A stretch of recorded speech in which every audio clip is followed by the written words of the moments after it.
We are here today because our people are suffering in silence. The community in Amazonia, the people in Amazonia are being killed by the colonial regime of La République du Cameroon. We are here today, Nick, because our people are being slaughtered to death by the colonial military.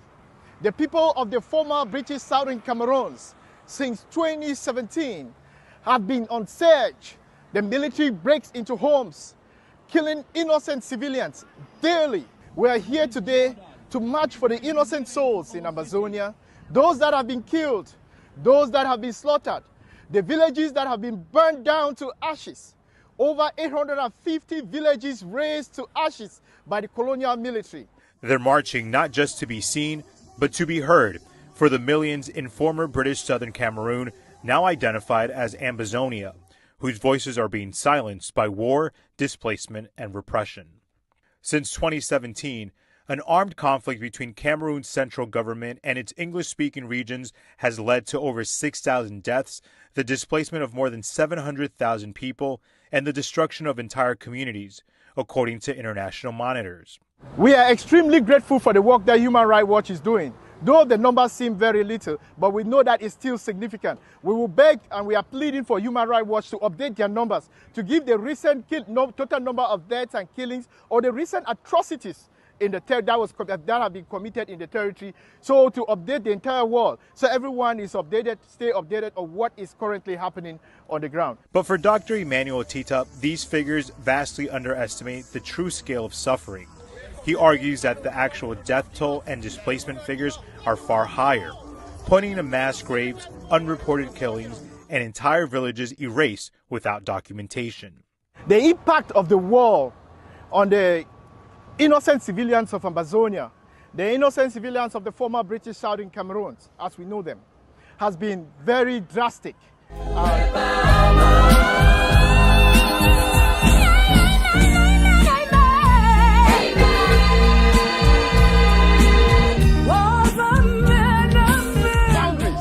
And voted against Southern Cameroon's independence.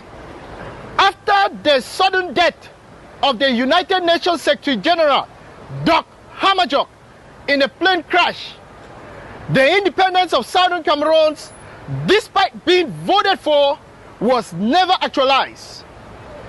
This betrayal is the root cause of the current genocide.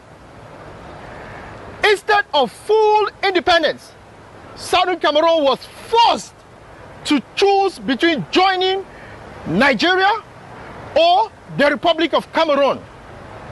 A more advanced sovereign territory was thus denied its rightful nationhood and pushed to gain independence by joining a less developed country.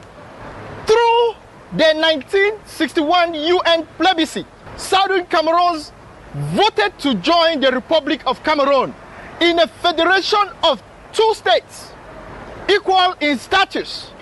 But Britain, who was supposed to guide and legalize the terms of federation, abandoned Southern Cameroons, leaving them alone to negotiate with Cameroon backed by France.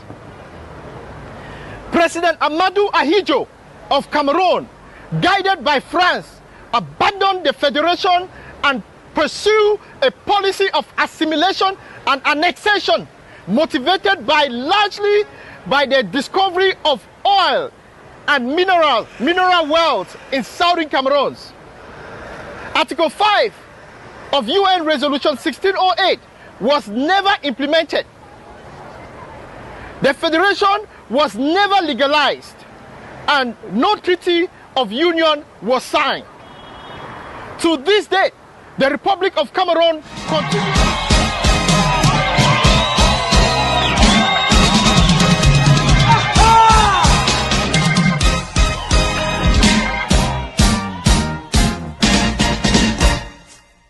Freedom is coming tomorrow.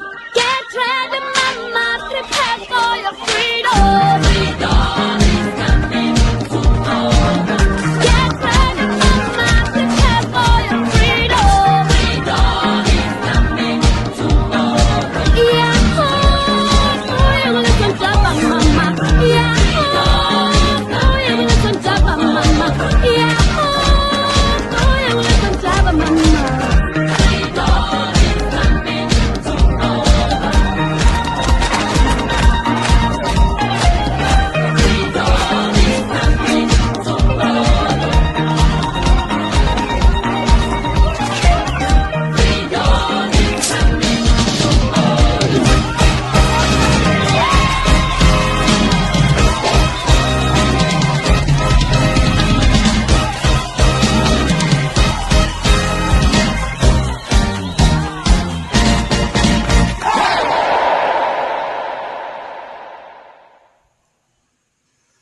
Fellow Ambazonians, greetings to every one of you. Welcome to the program Awareness here on Ambazonian State Radio and Television.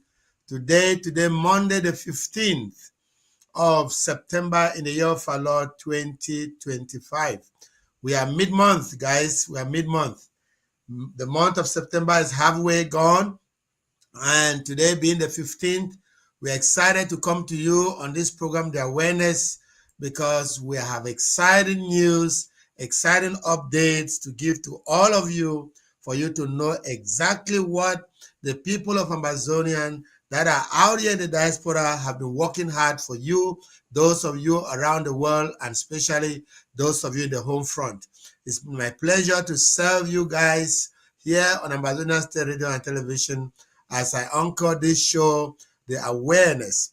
Before I bring my panel in, let me go to my monologue for today. My monologue for today.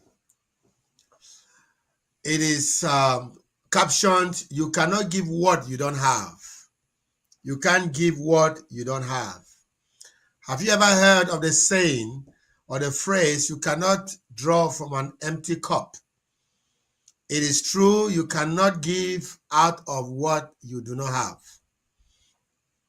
Dearly beloved, my motivation for this monologue has been drawn from the many years of deception that Ambazonians have lived under false leadership. Leadership that have sat in their comfort zones and done what they think they were doing to have Ambazonians have their freedom. But when you look at it critically and detailedly, most of the leadership that we have had through this revolution were literally given from nothing because they did not have what to give from. So you do not blame any of them. Don't blame any of them, because ironically, it is you to discover that what you are expecting from somebody, if he cannot deliver, you know he does not have what you are expecting from him. And so, if you do not have love, there's no way you can give love. All you're going to give is hate. If you do not have peace, there's no way you can give peace. All you're going to give is turbulent times to people.